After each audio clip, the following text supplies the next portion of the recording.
जय माता दी मित्रों। बड़ों को प्रणाम और छोटों को प्यार। आज मैं आपको अमावस्या और पूर्णिमा दो बहनों की कथा सुनाने जा रही हूँ। मन को शांत और कथा को धैर्य से सुने। कथा को पूरा सुनने से उसका पूरा फल मिलता है। एक राज्य में एक राजा और एक रानी रहते थे, जिनकी 4 संतानें थीं। 2 लड़के और 2 लड़की। एक लड़की का नाम पूर्णिमा तथा दूसरी लड़की का नाम अमावस्या था। पूर्णिमा घर के कामों में निपुण थी और घर का पूरा काम करती थी और भगवान की पूजा अर्चना भी किया करती थी। इसके अतिरिक्त वह गौ माता की सेवा भी किया करती थी। और उसकी दूसरी बहन अमावस्या ना ही घर के कोई काम करती थी, ना ही भगवान की पूजा अर्चना करती थी और ना ही गौ माता की सेवा करती थी। पूर्णिमा सर्वगुण संपन्न थी। फिर भी राजा और रानी अपने दोनों बेटों तथा पुत्री अमावस्या को ही प्यार किया करते थे और वह पूर्णिमा से प्यार नहीं करते थे। उसके साथ भेदभाव करते थे। राजा के चारों पुत्र और पुत्री धीरे धीरे बड़े हो रहे थे। जब वे बड़े हो गए, राजा ने अपने दोनों पुत्रों का विवाह योग्य कन्याओं के साथ करवा दिया।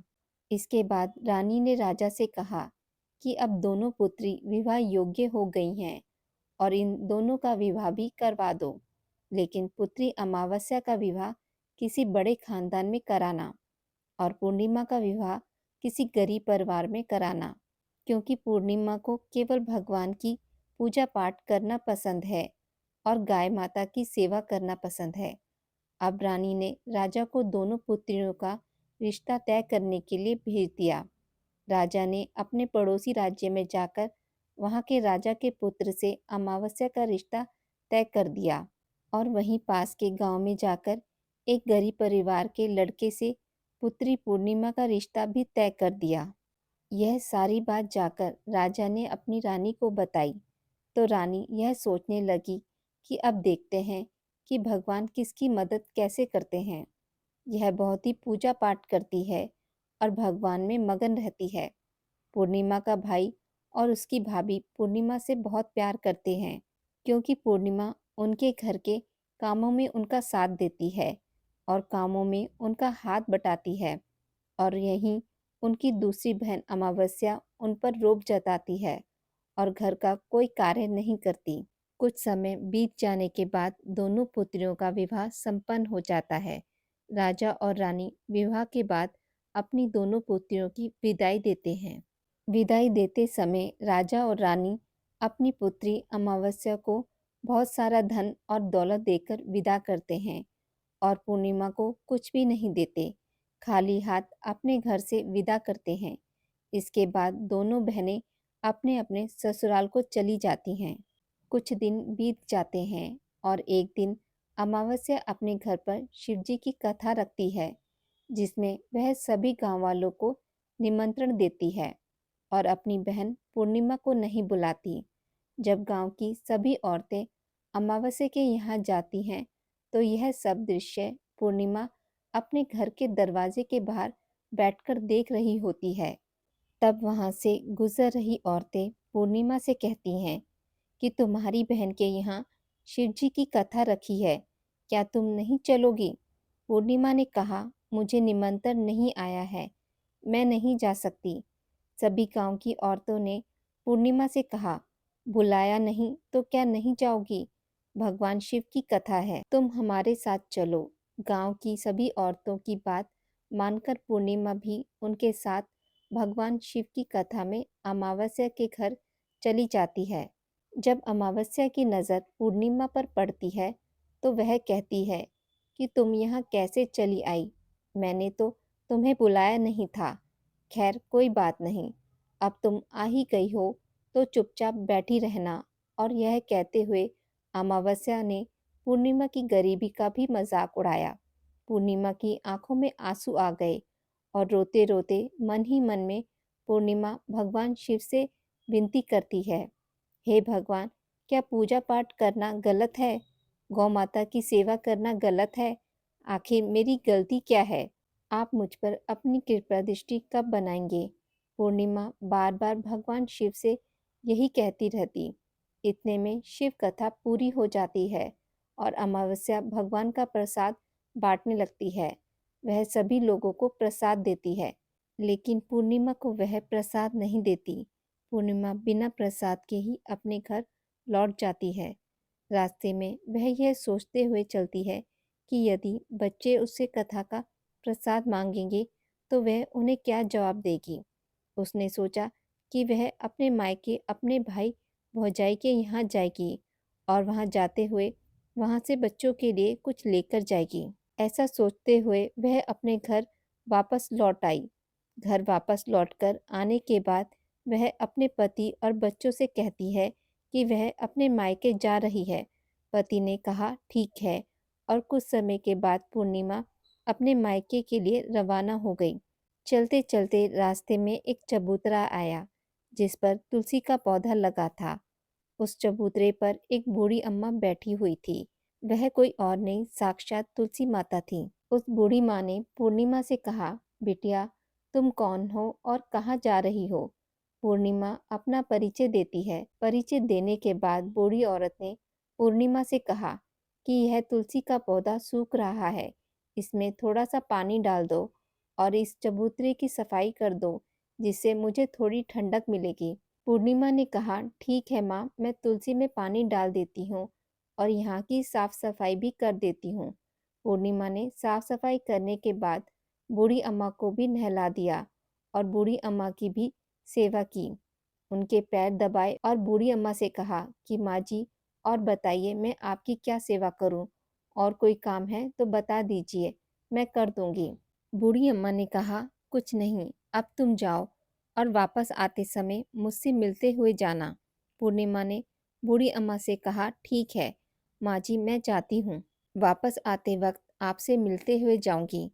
कुछ समय आगे चलने के बाद एक शिवजी का मंदिर आया।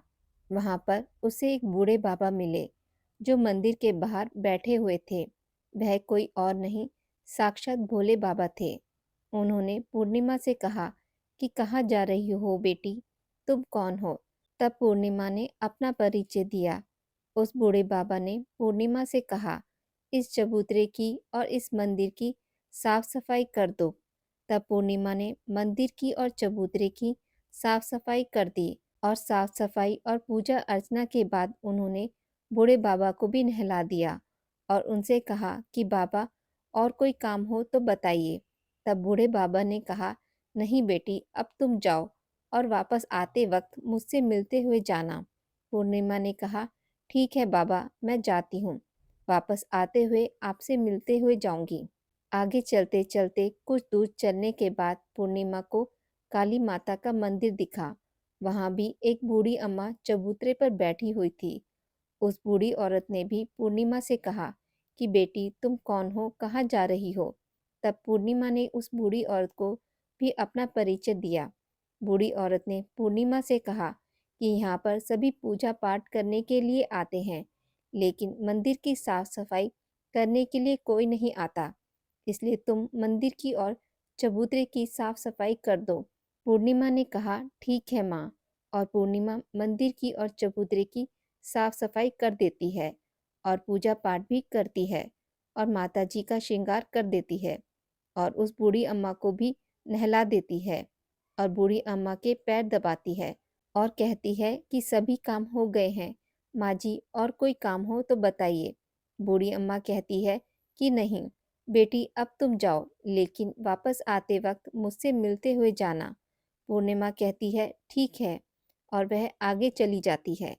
आगे चलते चलते एक नदी आती है। वहां पर भी एक बूढ़ी अम्मा बैठी रहती है और वह कहती है कि बेटी तुम कौन हो और कहाँ से आई हो। उसे भी पूर्णिमा अपना परिचय देती है। बूढ़ी औरत पूर्णिमा से कहती है कि नदी पर स्नान करने तो यहाँ सब आते हैं, लेकिन यहाँ की साफ सफाई कोई नहीं करता, इसलिए तुम इस किनारे पर साफ सफाई कर दो। पूर्णिमा कहती है ठीक है माँ जी, और वह वहाँ की साफ सफाई कर देती है और उस बूढ़ी अम्मा के पैर दबाती है और कहती है, माँ जी कोई काम हो तो बताइए। बूढ़ी अम्मा कहती है कि कुछ नहीं बेटी, तुम जाओ, लेकिन वापस आते वक्त मुझसे मिलते हुए जाना और वह नाव में बैठकर नदी के दूसरे किनारे पहुंच जाती है और वह अपने मायके के घर पहुंच जाती है। वहां पर पूर्णिमा के भाई और भाभी उसे देखकर बहुत खुश हो जाते हैं और वे पूर्णिमा की बहुत खातिरदारी करते हैं और उसे बहुत सारी बातें करते हैं और कहते हैं कि बच्चों को भी साथ में लेकर आती तो बहुत अच्छा होता। अब कुछ समय के बाद पूर्णिमा वापस अपने ससुराल जाने के लिए अपने भाई और भाभी से कहती है। उसकी भाभी उसके लिए एक थैले में एक साड़ी और बच्चों के लिए खिलौने और कपड़े और खाने पीने का कुछ सामान रख देती है और कहती है तुम बहुत दिनों के बाद आती हो। और पूर्णिमा की भाभी उस थैले को पूर्णिमा के हाथों में दे देती है और कहा कि जाओ और जल्दी वापस आना। इसके बाद पूर्णिमा वहाँ से अपने ससुराल के लिए रवाना हो जाती है और उसी नदी के किनारे पहुंची और नाव में बैठकर दूसरे किनारे पर उतर गई। वहाँ पर उतरने के बाद वहाँ पर उसे वही बूढ़ी अम्मा मिली जो साक्षात गंगा मैया थी। उस बूढ़ी अम्मा ने पूर्णिमा को एक थैला दिया और कहा कि इसे तुम अपने घर जाकर ही खोलना। अब पूर्णिमा के पास दो थैले हो गए थे। उन्हें लेकर पूर्णिमा वहाँ से रवाना हुई। आगे कुछ दूर चलने पर काली माँ का मंदिर आया। वहाँ पर काली माँ बूढ़ी माँ के रूप में विराजमान थी। उन्होंने कहा आ गई बेटी। पूर्णिमा ने कहा हाँ माँ जी मैं आ गई। तो काली माँ ने उसे एक थैला दिया और कहा तुम यह थैला अपने घर जाकर खोलना। अब पूर्णिमा के पास तीन थैले हो गए थे। तीनों थैले लेकर पूर्णिमा आगे बढ़ी। कुछ दूर जाने पर शिवजी का मंदिर आया जहाँ बूढ़े बाबा के रूप में शिवजी स्वयं विराजमान थे। बूढ़े बाबा ने कहा पूर्णिमा तुम वापस आ गई। पूर्णिमा ने कहा बाबा मैं वापस आ गई। बूढ़े बाबा ने भी पूर्णिमा को एक थैला दिया और कहा यह थैला तुम घर जाकर ही खोलना। पूर्णिमा ने कहा ठीक है बाबा। अब पूर्णिमा के पास चार थैले हो गए थे। अब पूर्णिमा चार थैलों को लेकर कैसे जाती। उसने एक पुरानी साड़ी निकाली। उन सभी थैलों को उस साड़ी में रखकर एक गट्ठड़ बना लिया और सर पर रखकर वहां से रवाना हो गई।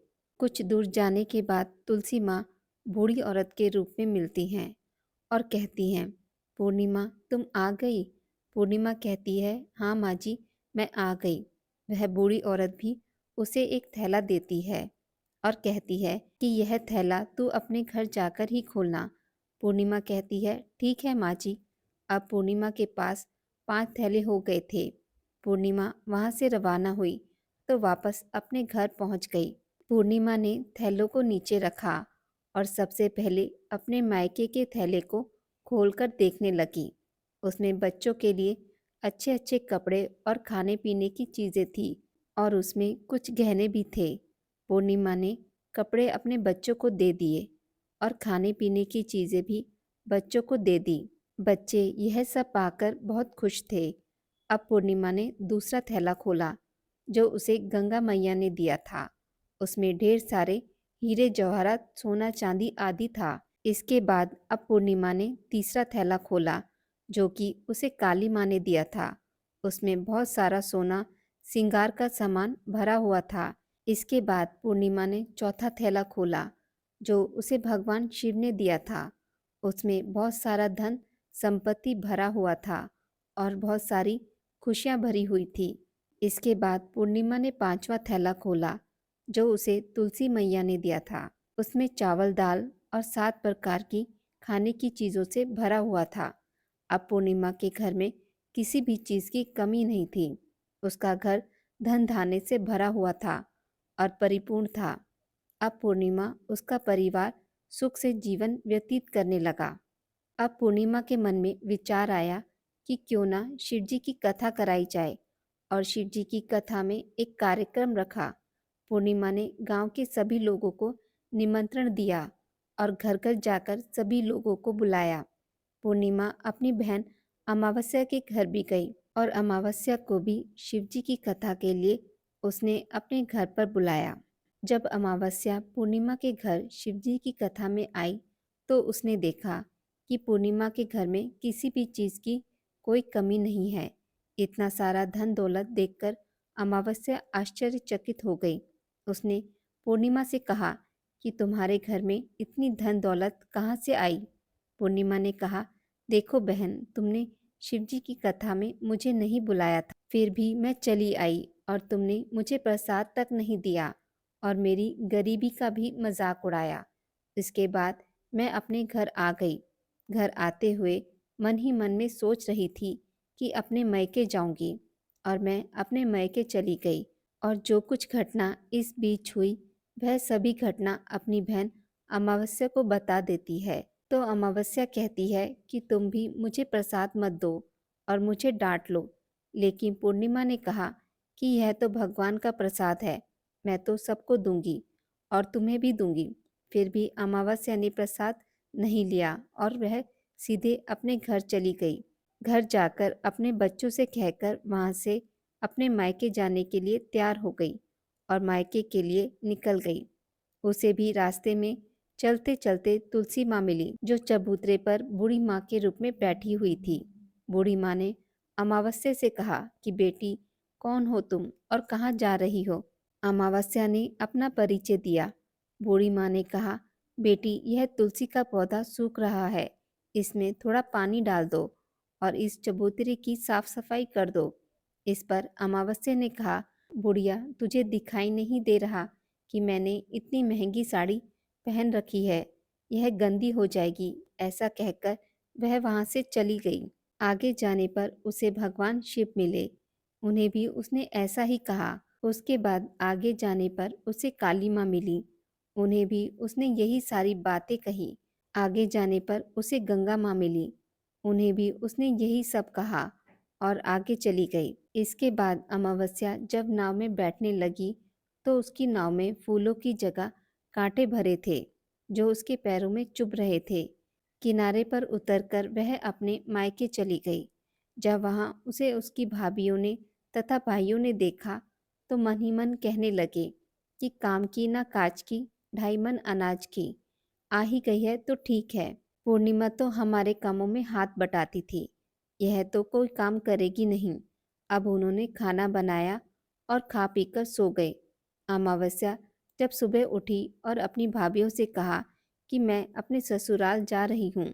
उन्होंने कहा, ठीक है, जाओ। अमावस्या बोली, पूर्णिमा को तो तुमने एक थैला दिया था, मुझे नहीं दोगी क्या। भाई और भाभी ने कहा कि तुम घर जाओ, थैले तुम्हारे घर पहुंच जाएंगे। फिर अमावस्या वहां से निकल गई और नदी किनारे पर पहुंची। वहां गंगा मैया बूढ़ी औरत का रूप धारण करके बैठी हुई थी। बूढ़ी माँ ने कहा, आ गई बेटी। तो उसने कहा, हाँ, मैं आ गई। अमावस्या ने कहा, तुमने पूर्णिमा को एक थैला दिया था और मुझे नहीं दोगी क्या। बूढ़ी अम्मा ने कहा, तुम घर जाओ, थैले तुम्हारे घर पहुंच जाएंगे। इसके बाद उसे काली माँ मिली। उन्होंने भी अमावस्या को यही कहा। उसके बाद उसे भगवान शिव मिले। उन्होंने भी अमावस्या यही कहा। इसके बाद आगे जाने पर उसे माँ तुलसी मिली और उन्होंने भी अमावस्या से यही कहा कि तुम घर जाओ, थैले तुम्हारे घर पहुंच जाएंगे। अमावस्या अपने घर पहुंच गई। आंगन में देखा तो वहां 5 थैले पड़े हुए थे। अमावस्या ने मन ही मन में सोचा कि अब तो मेरे पास बहुत सारी धन और दौलत आ जाएगी। जल्दी जल्दी उसने सभी थैलों को खोला। किसी में मिट्टी थी तो किसी में पत्थर, किसी में कंकर और किसी में कोयला। उसे मायके से भी कुछ नहीं मिला था। इन थैलों में कुछ भी नहीं था। अमावस्या दौड़ती हुई पूर्णिमा के घर गई और कहती है, तुम्हें तो इतना सब कुछ मिला, मुझे तो कुछ नहीं मिला, आखिर क्यों। तो पूर्णिमा कहती है कि जब मैं अपने मायके जाती हूँ तो अपनी भाभीियों के साथ उनके कामों में हाथ बटाती हूँ, उनके साथ मिलकर काम करती हूँ। लेकिन तुम ऐसा कुछ नहीं करती, उनकी इज्जत भी नहीं करती, इसलिए वह तुम्हें भला क्यों देंगे। इसके बाद तुमने गंगा मैया को ठुकरा दिया, काली माँ को भी ठुकरा दिया और भगवान शिव को भी तुमने ठुकरा दिया, इसलिए उन्होंने भी तुम्हें कुछ नहीं दिया। अमावस्या कहती है कि बहन, तुम मुझे माफ़ कर दो, मैंने तुम पे हमेशा अत्याचार किया है। मुझे कुछ नहीं मिला तो कोई बात नहीं, मैं भी भगवान की भक्ति करूंगी, सब कुछ प्राप्त कर लूंगी। मुझे भी इन चीज़ों का रहस्य बताओ। तो पूर्णिमा ने कहा कि तुम 3 सूत्र का ज्ञान ले लो, उसकी कथा करना। पहले सूत्र में दया मांगना और दूसरे सूत्र में कथा मांगना और तीसरे सूत्र में 108 बार ओम नमः शिवाय का जाप करना। बहन, भगवान ने यह सूत्र दिए हैं, इनको अपने हृदय में बसा लेना। मैंने भी यह 3 सूत्र अपने जीवन में अपनाए थे और सच्चे मन से भगवान की भक्ति पूजा पाठ की थी। फिर भगवान ने मुझे यह सब कुछ दिया और तुम्हारे पास जो कुछ था वह भी सब खत्म हो गया। इसके बाद अमावस्या अपने घर गई और भगवान की पूजा पाठ करने लगी। भगवान शिव से उसने माफ़ी मांगी और गौ माता की सेवा भी की और दूसरों की मदद भी करने लगी। आज की इस वीडियो में बस इतना ही। मित्रों, अगर आपको मेरी वीडियोस पसंद आती हैं तो इसे लाइक और शेयर ज़रूर करें और पूजा पाठ से जुड़ी जानकारी के लिए मेरे चैनल को सब्सक्राइब करना ना भूलें। धन्यवाद।